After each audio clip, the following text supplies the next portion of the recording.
answer is no. And the longer, more nuanced answer is that the mRNA vaccines, which are the two most prominent, Pfizer and Moderna, these were vaccine technologies that have been under development since the late 1980s. And there has been slow, progressive improvement in how I don't have time to get into the entire technology. And actually, you can go to our health department website, and there is a relatively lengthy explanation of how mRNA vaccines work. But it is a revolutionary way to develop a vaccine. The wonderful thing about these is they are the cleanest vaccines ever developed. So the potential to have side effects, to have allergic reactions is much lower from these vaccines than any vaccines that have ever been developed previously.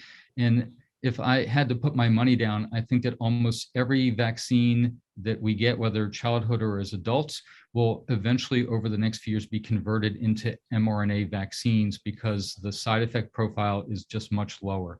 So the reason that they seem to just suddenly emerge with the onset of COVID is that, again, all this development had been chugging very progressively along, and they were just at the point that they were ready for prime time anyway. And then there was this enormous infusion of funding that allowed them to just get over that last hurdle to move across. So the perception that these vaccines came out of nowhere really lacks that understanding of how these have been developed. And as Dr. Brewster mentioned, the surveillance and testing really was unprecedented for these vaccines.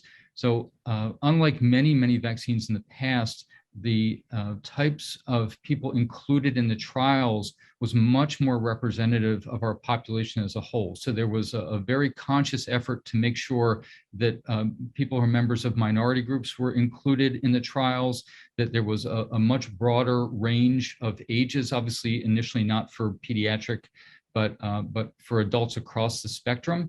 So the initial trials, which started back in July of last year, and then the surveillance once the vaccines were made to the public, again, have been much better than with anything in the past.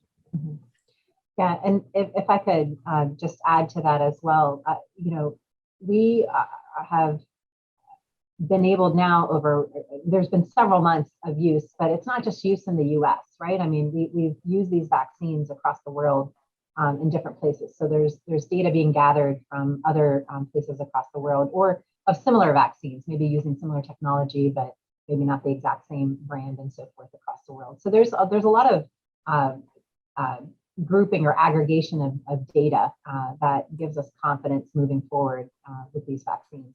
Also, to add to what Dr. Polsky said about the time, there was decades of research on mRNA technology.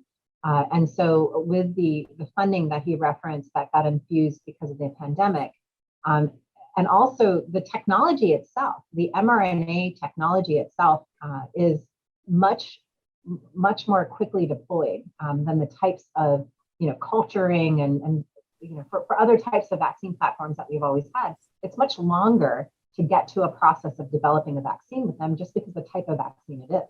The mRNA technology allows us, and with current science, allows us to develop that vaccine faster. It's just that kind of vaccine.